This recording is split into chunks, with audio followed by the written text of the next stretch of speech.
Baik, Pak Hendra lanjutkan ya. Yang kedua tentang sanksi ya, tentang sanksi administratif dan sanksi pidana. Nah, ini menjadi menarik adik-adik sekalian. Dulu nazir itu ya tidak diangkat ya, artinya diangkat sekali terus untuk selama-lamanya. Sekarang nazir diangkat oleh BWI ya, bisa diberhentikan juga oleh BWI, lalu kemudian nazir bisa dipecat, lalu kemudian macam-macam lah kira-kira nazir itu. Tapi yang spesial nazir juga mendapatkan haknya ya, artinya nazir digaji kalau bahasa sederhananya ya, mendapatkan imbalan ya, kalau bahasa undang-undangnya imbalan ya, tidak lebih daripada berapa persen, masih ingat imbalan nazir? 10%. Tidak 10%. tidak lebih 10%. Wah, keren, saya senang anak-anak nih. Berarti sudah oke, sudah siap puas nih. Nah, tidak lebih pada 10% ya. Jadi dari apa? Dari hasil atau dari pengolahan? Dari hasil atau dari hasil penghimpunan atau dari pengolahan? 10% itu. Dari pengelolaan. Pengelolaan. Pengolahan. Ya, berbeda dengan zakat. Kalau zakat 1/8-nya atau sama dengan 12,5%-nya dari apa? Hasil Dari penghimpunan. penghimpunan.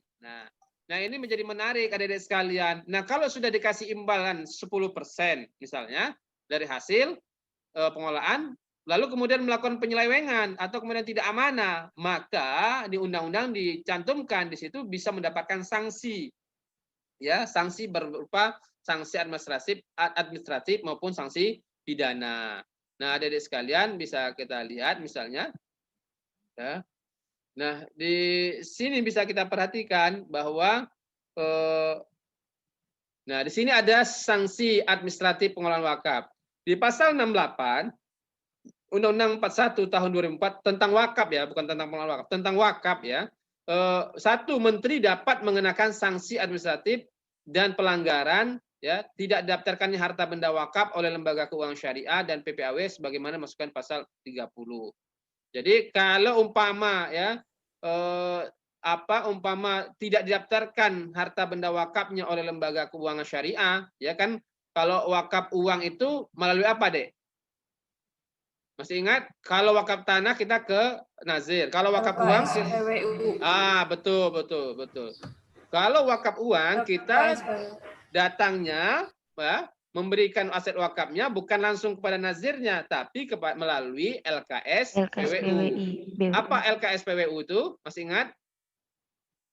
LKS PWU itu apa? Singkatan dari apa? Lembaga Keuangan Syariah Penerima Wakaf Uang. Pinter, bagus. Tuh keren baru nama itu.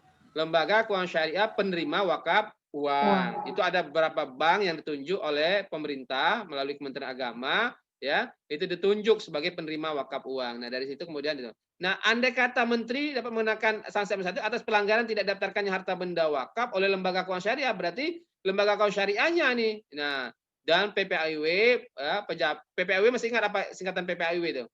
Pejabat pembuat akta ikrar wakaf sebagaimana masukkan dalam pasal 30. Lalu kemudian yang kedua, sanksi administratif sebagaimana masukkan pada ayat 1 itu berupa apa? Nah, diawali peringatan tertulis. Ya, diingatkan Anda melanggar, Anda enggak mencatat atau Anda tidak kemudian melaporkan, tidak didaftarkan misalnya. Lalu penghentian sementara atau pencabutan izin kegiatan di bidang wakaf bagi lembaga keuangan syariah. Ya, jadi di atasnya lagi kalau sudah diingatkan nggak bisa juga, maka penghentian sementara, nggak bisa juga pencabutan izin. Yang C-nya penghentian sementara dari jabatan atau penghentian dari jabatan PPAIW, pejabat pembuat akta ikrar wakaf.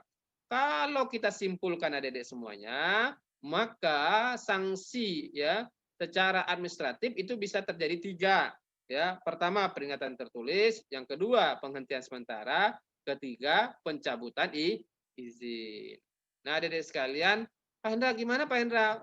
Bisa kena sanksi pidana nggak Pak Hendra? Nah, di undang-undang dibuat juga. Di pasal 68 Undang-Undang 41 tahun 2004 tentang pengelolaan wakaf dikatakan, 1. Setiap orang yang dengan sengaja menjaminkan, menghibahkan, menjual, mewariskan, mengalihkan dalam bentuk pengalihan hak lainnya harta benda wakaf yang telah diwakafkan sebagaimana dimaksudkan dalam pasal 40 atau tanpa izin menukar harta benda wakaf yang telah diwakafkan sebagai masukan dalam pasal 41 dipidana dengan pidana penjara paling lama 5 tahun. Nah, itu nazir bisa dipenjara dari sekalian. Atau pidana denda paling banyak 500 juta rupiah. Nah, jadi ada pidananya dari sekalian ya. Kemudian setiap orang yang dengan sengaja mengubah peruntukan harta benda wakaf tanpa izin sebagaimana masukkan pasal 44 dipidana 4 tahun atau paling banyak 400 juta. Setiap orang yang dengan sengaja menggunakan atau mengambil fasilitas atas hasil pengelolaan dan pengembangan harta benda wakaf melebihi jumlah yang ditentukan sebagaimana masukkan pasal 12 ya dipidana dengan pidana 3 tahun atau denda paling banyak 300 juta. Nah, jadi jelas adik-adik sekalian ya. Dalam wakaf apa yang enggak boleh? Masih ingat kalau pesannya Rasulullah pada Umar bin Khattab, la tuba'u, enggak boleh dijual. Wala turasu, tidak boleh diwariskan. Wala tuhabu, tidak boleh dihibahkan. Maka di situ tidak boleh menjaminkan. Nah, di Indonesia tidak boleh menjaminkan sehingga bank itu enggak mau menerima jaminan harta wakaf, Dek. Kenapa? Karena dia enggak bisa dijual, enggak bisa dilelang kan? Nah, kalau begitu Pak Hendra gimana caranya Pak Hendra kita bangun wakaf gimana dong Pak Hendra? Tanah wakafnya kalau nggak dibangun jadi ilalang. Lalu gimana caranya? Nah, perpaduan antara wakaf uang dengan wakaf tanah. Nah, itu yang selalu saya gelorakan tuh. Ya.